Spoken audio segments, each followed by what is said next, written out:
Alright guys, so I've got my October box of Craft Beer Club, and it's a $39 a month club where they send you a shipment of 12 beers. They send you 4 different styles, 3 of each.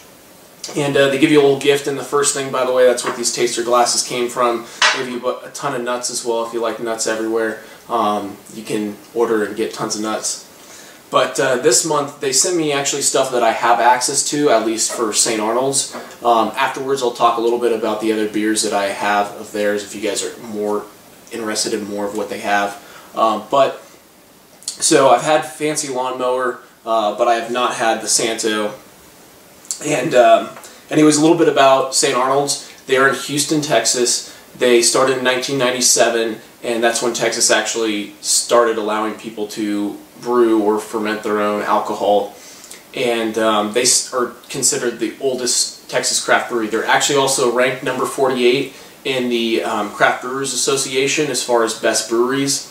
And another funny fact, we're both from California, so his great-great-great-grandfather opened the Wagner's Beer Hall in San Francisco, which is now the oldest existing bar in the city, and it's been renamed the Saloon. So kind of funny that he would go and start his own brewery that ended up becoming a very large brewery.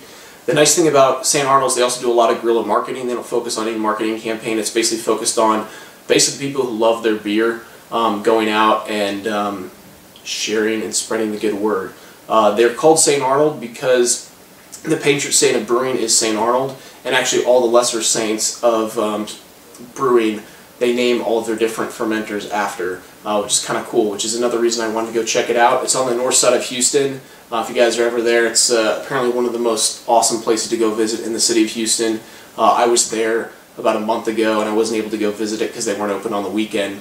But still kind of cool, a lot of heritage behind what they've done. They're getting on their 20-year anniversary, sorry, 1994. I knew something was wrong in my head when they opened. So 2014 is their 20th anniversary, which I actually have their 20th anniversary ale over here that I'll talk about later. Let's start cracking into them. It says Fancy Lawnmower. Let's see, it says made only with the finest malt, hops, yeast, and water from Houston, Texas. Doesn't say what kind of beer it is. It's a German-style Kolsch. Kolsch, there you go. It is 4.9 ABV, 20 IBUs. It says it's a true German-style Kolsch, which, I mean, whatever. I would argue it varies from style a little bit. But it has multiple additions of German Hauptwurzeltazer, I have no idea how the fuck to say that, hops to achieve its flavor, and it uses special Kolsch yeast, which gives it a fruity, clean, and yeah. It's actually won 2 gold medals at the Great American Beer Festival. What do you think? How you tell it? Oh, okay. What do I think of the beer? I gotta say, it's another one of those I could drink it, but frankly, I'm not a big fan. It's like those basic bitches during the fall season that like their pumpkin spice latte. To me, it's very basic. Sure, you could drink it and actually enjoy drinking it versus a Coors Light or Bud Light, but it doesn't have too much character. High praise indeed. No, it's I wouldn't even go that far necessarily, but it's I don't think it's got a lot going for it. It's a light beer, and the flavor it's got, like it's mostly good, but there's a high tone that kind of nits at me, you know, like I don't know how to describe it, but it's yeah, you taste it right when you drink it. It's got this bite, and it's, I think, the hops. But the funny thing about it is that it's supposed to have complex citrus hop character, and I taste a little bit of the citrus after you finish drinking it, but when it comes on, it's very bitter. I can agree with that. And in the mid-tones, there doesn't seem to be a whole lot going on there. It's yeah, I can't say I'm a huge fan, but I think that the way we're describing it is probably really harsh. It's certainly drinkable. It's something that's easy to drink, but it's not great in my opinion. All right, so next we got the Santo. It is a black Kolsch, 4.7 ABV, 17 IBUs. Let's see. It's used a Kolsch recipe and uses Munich and black malt, which I find interesting because that probably is what gives it its brownish color. But it says it's a light-bodied floral beer with a distinct dark malt flavor.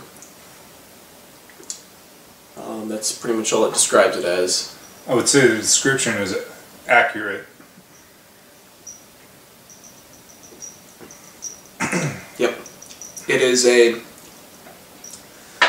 I really do like the dark malt flavor. It adds a lot of character that wasn't in the first beer, Fancy Lawnmower, but it doesn't have much else behind it, and the hops are actually significantly diminished, even though it's only 3 IBUs less. Most of those IBUs are probably coming from the roasted malts.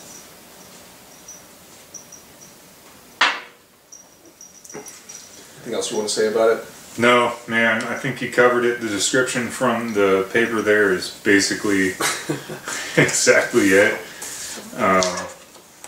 That's exactly what it has going for it. What it hasn't going for it is everything that's not on that paper. So it doesn't have a lot of body, which I appreciate in a beer myself. It doesn't have, I like body, I like earthy taste, you know, I like all that. But that's kind of personal preference. I think where this beer misses would be just more of a rounded flavor. It's yeah. As opposed to the Lawnmower, this one kind of hits you in the mid-tones. It doesn't really have a lot to keep you interested in the beginning and the end. I don't know. Yeah, definitely. Alright, so next is D.L. Geary Brewing Company. They actually started in October 1983 when there were actually only 10 microbreweries in the United States. All of them were actually in California or the Pacific Northwest. So definitely started the way for craft brewing within the East Coast. If you guys see my other videos, typically I'm not usually very excited or happy about a lot of East Coast styles. There has been some stuff that impresses me, but he focuses on the British style. And so first we'll start off with the Geary's Pale Ale. It's 4.5 ABV. It does not have an IBU listing on it. Alright, so this is their flagship ale. And it says it's a nod to legendary beers of Burton-on-Trent. Copper, which it's definitely a copper color, that's for sure. Anyways, it says it's got a dry, clean, and crisp taste with lots of late hop and a complex fruitiness. It uses actually imported New Hampshire yeast, and it says it's a flavorful and drinkable beer that finds a perfect balance between bitterness and fruitiness. I think that's right on. Really? Yeah. If you tell me a beer is going to taste fruity, I'm probably going to tell you to throw that one away, but actually this one does pretty well. That description was quite accurate. I completely agree with that. The late hop taste, and I'm not a big fan of having a lot of hops in beer unless it's balanced. It touches you as it leaves. It's not a finishing note, but it's kind of like goodbye, you're drinking a beer and it has hops in it. It touches you as it leaves. It's a little bit like me. It's not a finishing note, but it'll touch you on the way out. Yeah, that is, I will say, that is an impressive beer. Compared to the other British style ales that I've had, very impressive. Yeah, I'm quite happy with that one, actually. So next is something I really want to try, Geary's Hampshire Special Ale. It is 7%, which might be why I'm so excited to try it, but it's also that I've never had a British Strong Ale before, and typically when I've enjoyed beers, they happen to be a mix between an Imperial Stout and a British Strong Ale, so I'm interested to see what a British Strong Ale is comprised of. It says pours an amber red color. It's definitely darker than the copper, only a little bit. Definitely has a malty aroma. Can't smell much hops there.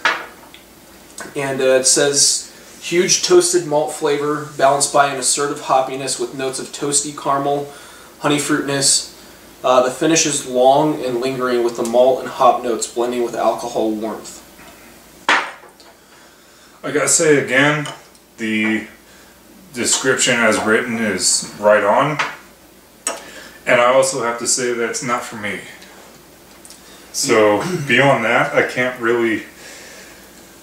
judge it that much, because I have to admit that I do not favor that kind of beer. Yeah. So I got to basically bow out of that one, but honestly, in relative terms, I think it's quite good. Honey is stronger than I expected. Yeah, I enjoy it a lot. I know why you don't like it. It's probably because it's the 7%. It has a very forefront of the alcohol taste, and it tries to drown it with all the flavor as you're drinking it, but it still has that strong alcohol taste to it when it starts off. So to me, I would agree. I don't taste the honey fruitness as much. It tastes more so of like a caramel, but it definitely does have a long finish, which leaves a lot of malt left behind, which I think is great. I enjoy it a lot. I have to say I'm very, very impressed. I was, like I said, disappointed because it's a brewery I've never heard of, but one I've heard of and know that I don't really like very much, at least the beers that they sent me. But overall, I've been very impressed with the D.L. Geary brewing stuff. Tastes like a top shelf Boddington's to me. Okay. That's what it tastes like. I've never had a Boddington, so... Boddington's? Yeah, dude, it's the honey ale. Or not honey ale, but well, I guess that's what they describe it as. But it comes in the Guinness looking can, you know, nitro beer. That's what that tastes like. Okay. Boddington's just sweeter, cheaper, all of the above. Thicker. So anyways, overall, was this box worth my money? I'm going to say yes and no. Again, it's $39 for 12 beers. I'm paying $3 a beer. But as far as the 2 beers that I got from D.L. Geary, if I paid a friend of mine to send me them plus shipping at $39, I'd probably be pretty happy. The only thing is I'm disappointed because I got stuff that I can get a hold of here, and unfortunately they aren't great beers either. My opinion, definitely worth it. Traveling around the country is real expensive, and generally that's the only way to get most of these kind of beers. You can go to good liquor shops around your area, you know, specialized beer shops, all of that. Most of the time, you're still not going to find beers like this that are, you know, from a local area. In my opinion, it's probably worth it because there was a lot of variance here, honestly, a lot of variance, and it's worth the money to get that because it's hard to find. And you don't have to travel the country and drink a lot of shit beer to find something that you might like. Oh, you're going to do that anyway. But this helps you skip the shit beer part. Alright, so now I'll talk about the other beers I've got from St. Arnold's. Summer Pills. It comes in a psychedelic package here. Terrible. It's boring. It tastes like a expensive Coors Light. Really can't say much anything else exciting about it. Literally, it has no flavor profile. It has alcohol in it and water. That's pretty much how I describe this beer. It also doesn't have an ABV, so I can't tell you how strong it is. For all I know, it could be 2%. Next, this is actually a beer I picked up that I still haven't had a chance to try. It's their 20th anniversary ale.